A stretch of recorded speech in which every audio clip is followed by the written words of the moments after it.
All right. Hey, everyone. Thanks a bunch for making time to watch this. I'm Hunter Taylor, author of Draw the Line, which comes out June 28th.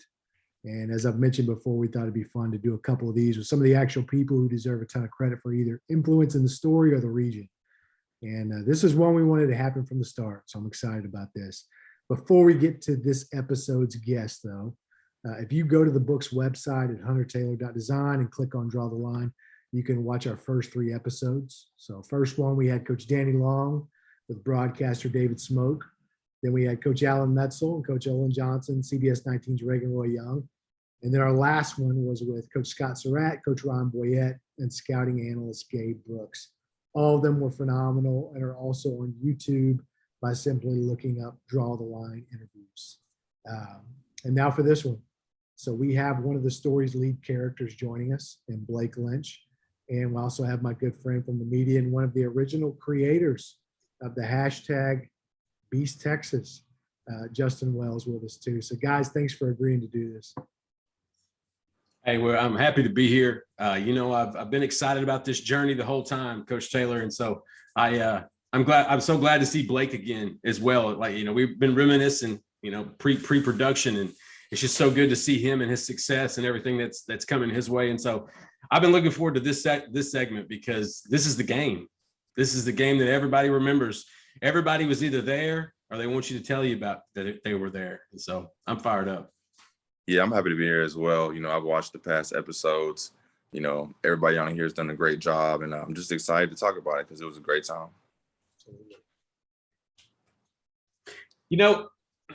It's been about 8 years, Blake, since that 2014 national championship run. Did you ever imagine, you knew it was special going through the season and at the end, but did you ever imagine that there would be a book written about that particular season? When you're in it, you kind of don't think about things like that. You're just taking it day by day. So honestly, I didn't think there would be a book, but, looking back on it, it was it's a great story. It's a story that I think, people, want to know about, should know about, just, all the, adversity that, we had as a team, and, we were just able to prevail. And, that was just a great thing. No doubt. So, Blake, you've had a phenomenal career since leaving Gilmer. You went to Baylor, and then you were kind of part of this rebuilding process from Coach Browse to Coach Rule. And, you capped it off. Y'all won 11 games, correct? That's right. And went to the Sugar Bowl, and then now you're in the NFL.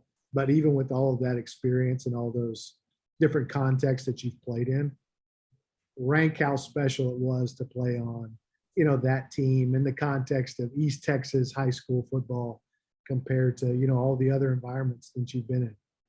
Yeah. There's nothing like, I tell people all the time, I have arguments with my teammates in the league, in college. There's nothing like East Texas football.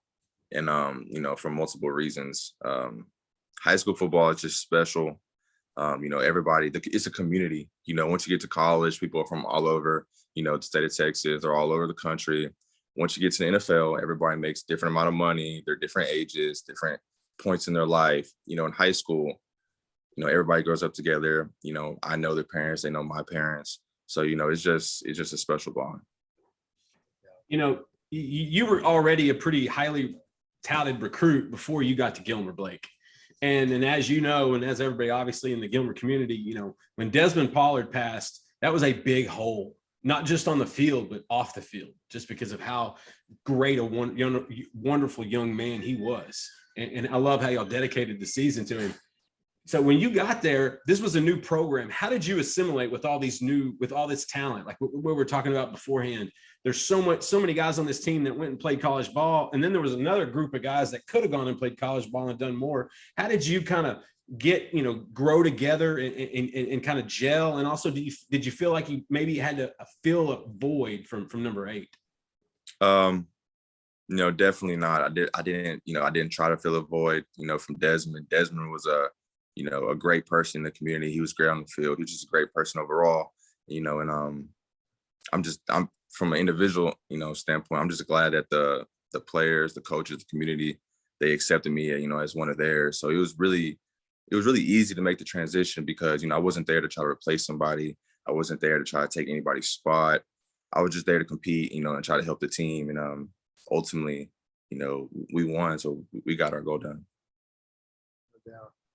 I love that when we were interviewing for the book, and like you kind of would talk about, how close you and McLean actually got, and then, and you also talked about, I loved, when you first came over, you're a highly talented player. Chris Boyd's a talented player, and you kind of play similar positions and that kind of thing. And there's like a little bit of, there's some competitiveness, right? And there's some alpha going on, but then you kind of bloom into just great teammates. And now you're even playing together in the NFL, which is an incredible story in itself. But just talk about those other two guys, and then any other teammates that you want to discuss about, just the friendship, that process of you becoming a Buckeye.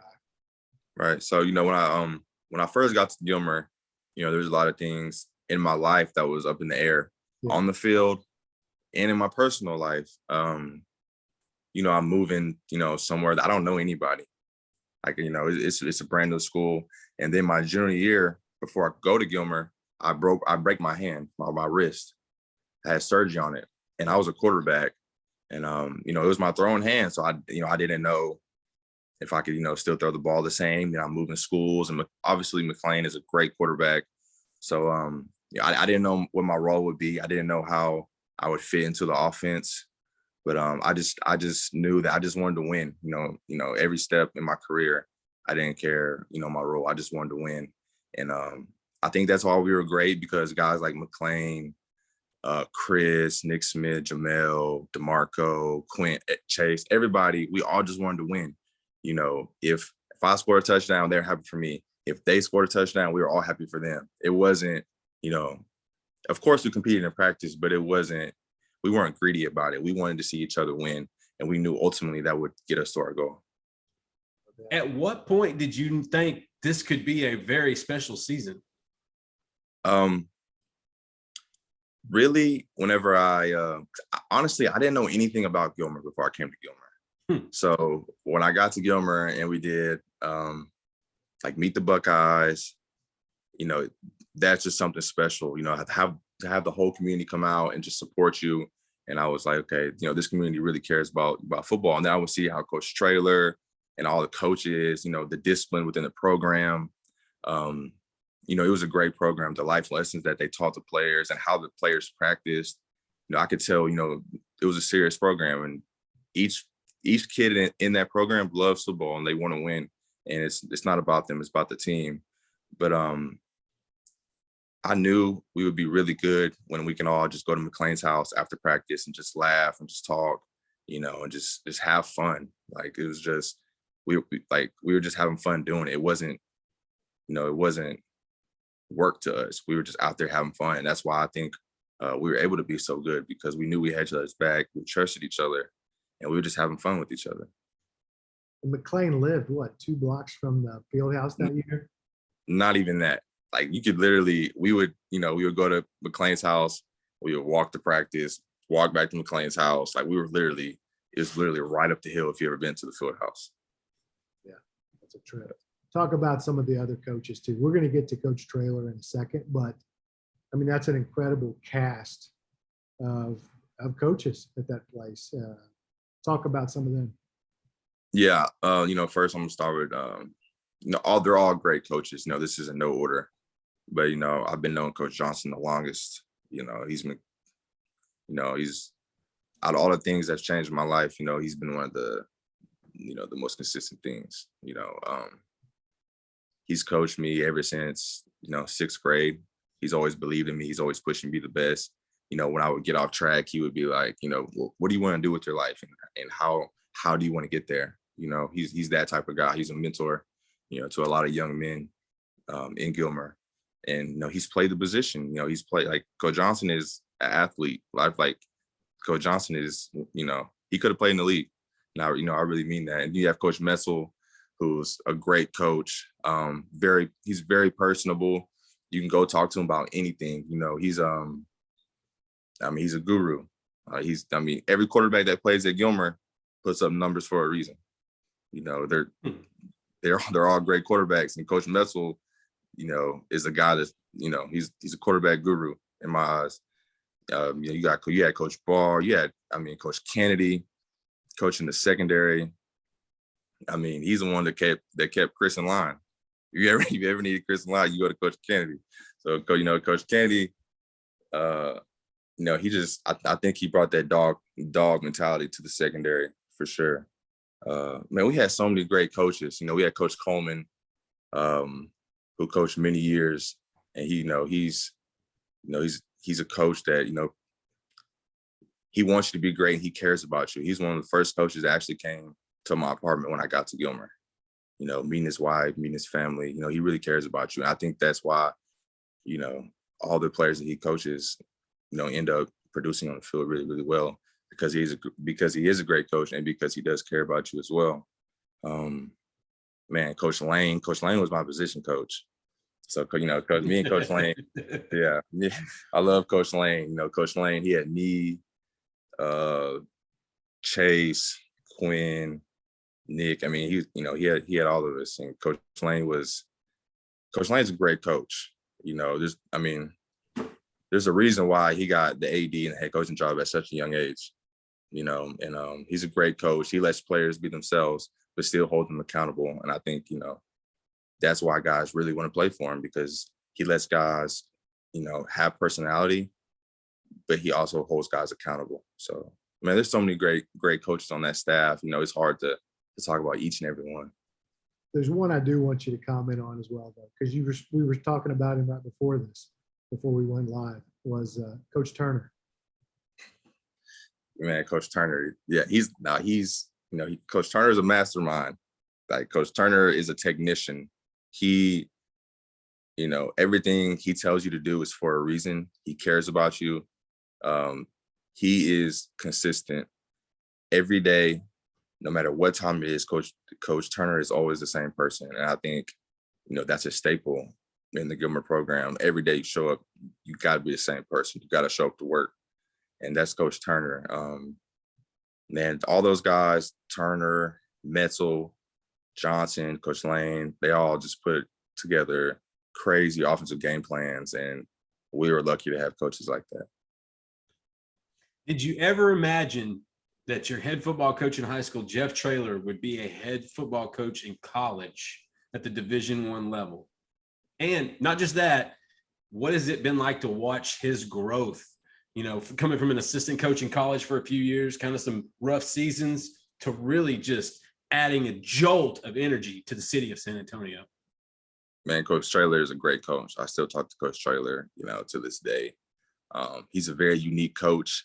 It's hard to describe him without being around him. But he has a culture. He brings a culture to a team that is a winning culture. And he's a guy that I don't care what your background you want to play for.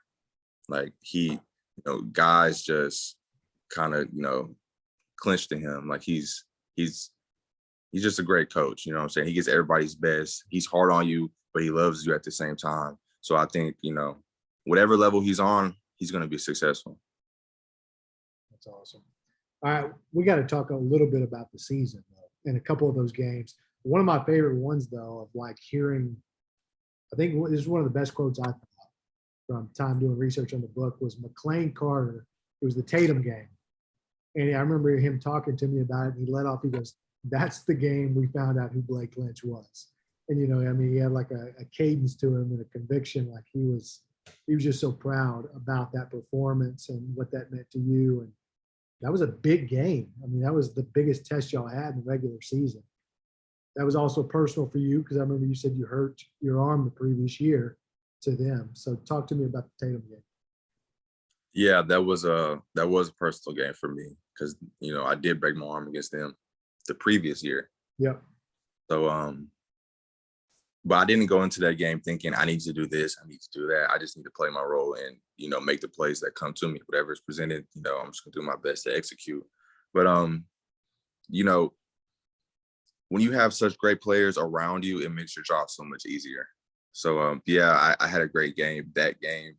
But I mean, there's so many things that Colin Harden, Dane Jesters, like all those guys blocking up front, Johnny, all those guys blocking up front made it easy for me. I make 1-2 guys miss and I can score. So, I mean, yeah, I think I had 5 touchdowns that game, but, I think I had 5 touchdowns that game, but I mean, a lot of those touchdowns were on other guys' shoulders. But still, I mean, that was just to remind people about this, because I know people still talk about it. So Tatum comes back. Like it was a pretty incredible game by them. And then you finished it off. Yeah.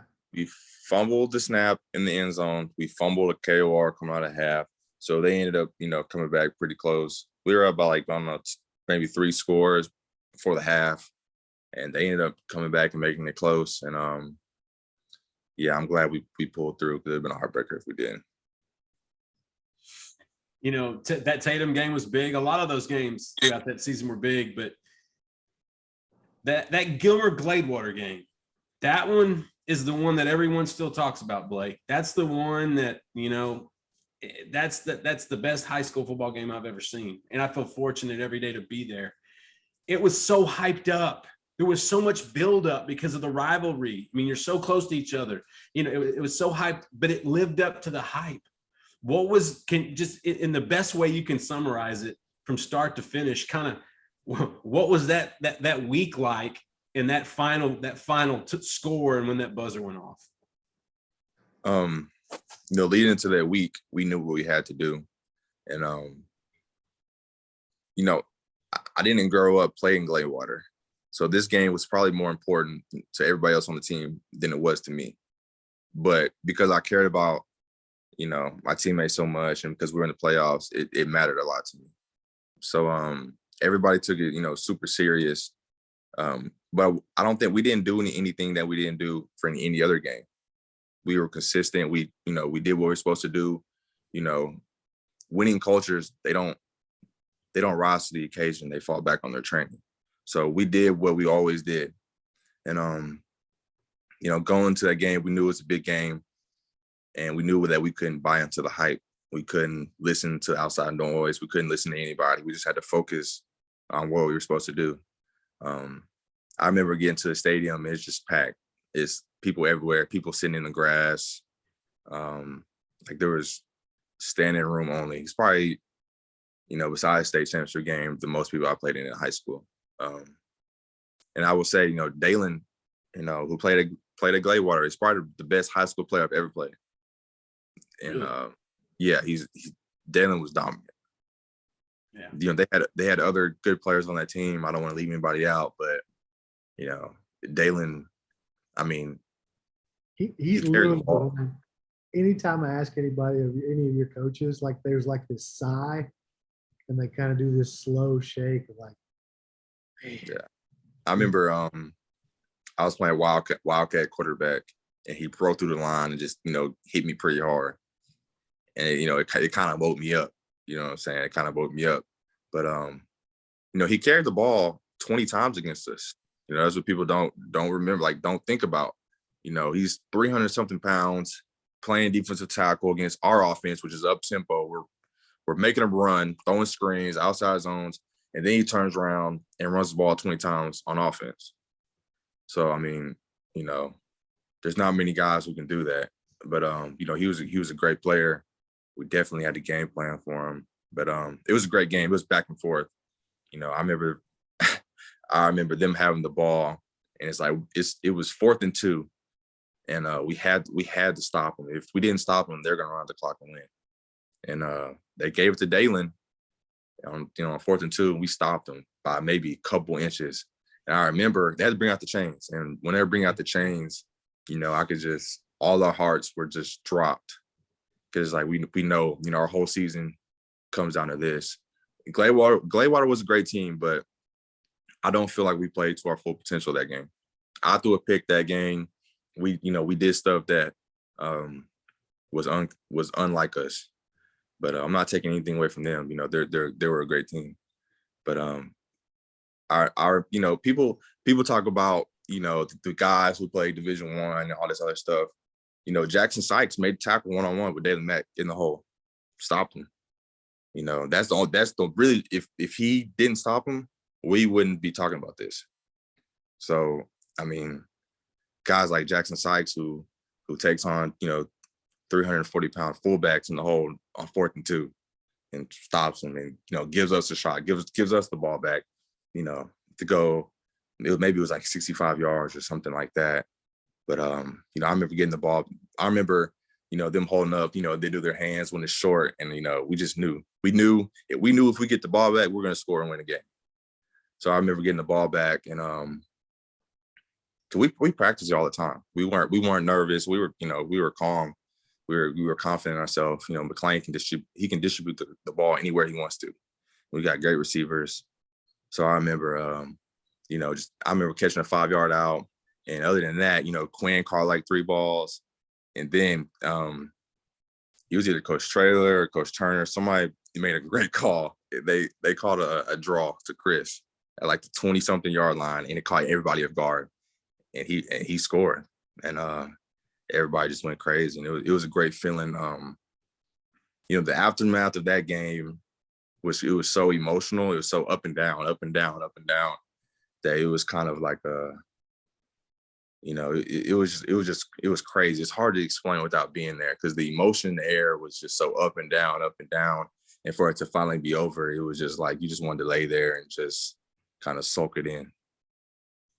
Blake, I was fortunate enough to be there. And one thing I wanted to add, about midway, late third quarter, I'm on the sidelines. I'm taking pictures, doing my thing. About 15 feet from Coach Traylor, Chris Boyd sees me, comes over, daps me up. Hey, what's going on? How's it going? And I'm saying, Chris, focus on the game. Like, Coach Traylor's 15 feet. He will lose his mind. Like, focus. But then I started thinking about it afterwards. He was so carefree in the biggest stage with all this hype and all this pressure and expectation. He was so carefree. And like you said, scoring on that draw, like you said, like it was a 20-yard draw. You're right. The crowd, the emotion, the tension, everything. I've never experienced anything like that in my life. And it's unbelievable. Unbelievable. Yeah. The rivalry itself, like not putting in the factor of it being in the playoffs, so close to home at Lobo Stadium, it was just crazy. And yeah, Chris is a character. That's why we look. You need energy, you look to Chris. But that's why we were a great team, man. We were calm. We never, we knew we were good, but we knew we still had to put the work in for sure. And we never we stayed consistent. We never did anything that we didn't have to do. We never bought into the hype. We just did our job and let the plays come to us. So there's one more game you got to talk about. And then I know we wanted to talk about recruiting significance of your class and for the region and everything, but you've got to give us just an insider's account of state championship game, of going in at halftime down to West Orange Stark, and then how that finished out. Yeah. West Orange Stark was a great team. They had Deontay Thompson, who went to Alabama, played with the Cardinals for a little bit. That just speaks to the type of athlete he is. But they're a great team, and it's crazy because they were a young team at that time too. Yep. They were a bunch of sophomores, But anyway, going into halftime down 25-7. I remember Chris, he calls the team up. Coach Traylor, he was going to address the team. Chris was like, I got it. He addressed the team. It gives me chills talking about it. He grabbed Dez's jersey and just reminded, like, yeah, we're in Cowboy Stadium, but nothing is different. This is why we're doing it. And that kind of just, brought us back to reality that this is state championship game, but it's just a game. And we're just here, with our neighbors, our friends, playing a game that we love for somebody that we loved, somebody that the community loved. And, coming out of half, that really made us play Buckeye football and really made us play how we've been playing throughout the whole year. And I remember, DeMarco causing a fumble. DeMarco was a huge reason why we came back in that game. It was huge. That game was up and down as well, emotionally. And I think part of the reason why we won that game was because we were so conditioned. We practiced hard. We were so conditioned, doing our details. And we were to be, in high school, we were able to keep our heads level and not really, get too down when something bad happens or get too up when something good happens. We were able to stay consistent, and just really look at the task at hand. Recruiting wise, we talked about it earlier, Blake. This class, 2015, we started the hashtag years before called Beast Texas, and I don't think we ever envisioned it to morph into that class. And then just to let you know, I mean, two of the best players in the state were in that football game: Chris Boyd, Dalen Mack, obviously you, and Blake Lynch. But then in this class, we're talking Justin Dunning out of White House. You're talking Larry Pryor, Sulphur Springs, Nate Brooks, White House. Eric McCoy, who no one ever talked about, but started at A&M and is the starting center for the New Orleans Saints for the last 3 years. And I'm sure I'm missing some guys. That's how loaded it was. Did it kind of give you some pride? Did that Beast Texas hashtag, did that where you came from Troop and from Gilmer and those communities, did that give you a little bit more pride, maybe a chip on your shoulder when you went to college and then when you took it to the league? It still does. Me and Chris still say we're from Beast Texas. We tell guys in the locker room, like we let them know. But and the thing about Beast Texas, there's nowhere to hide. You're gonna play those other guys. You're gonna. It's not a big area. You're gonna play those other guys. So if you think you're good in East Texas, you're gonna play somebody who's really good, and you're gonna see. But yeah, man, being from East Texas. Being from such a small area, it definitely puts a chip on our shoulder because you go to college and you got guys from Dallas, from Houston, from these big 6A schools, and they think they're just the best. And coming from a small town, it definitely puts a chip on your shoulder. Because I feel like East Texas is kind of shadowed by the other major cities in Texas as far as getting the recognition that it deserves for the football players that come out of there. But every single football player that I know out of East Texas, they have a chip on their shoulder and they play that way for a reason. And I think that's why East Texas breeds so many good athletes. Good question. Just along that same line, of all the places that you've played too, obviously Gilmer has a great environment. You played in Lobo. What are some of the other towns, communities, stadiums in East Texas that again kind of have that aura that like this is unique and distinct and like it's not like this everywhere across the state or across the country? I mean, if you go to Rose Stadium and watch where are they called now, Tyler High and Legacy play, I mean that's a game. Gilmer and Carthage, Chapel Hill. I mean, you got all these schools who take pride in, their mascot, their players. It's just crazy. I mean, you go to White House, it's the atmosphere are different. It's a real atmosphere. People don't understand. It's a real atmosphere that if you go to these towns, everything is shut down.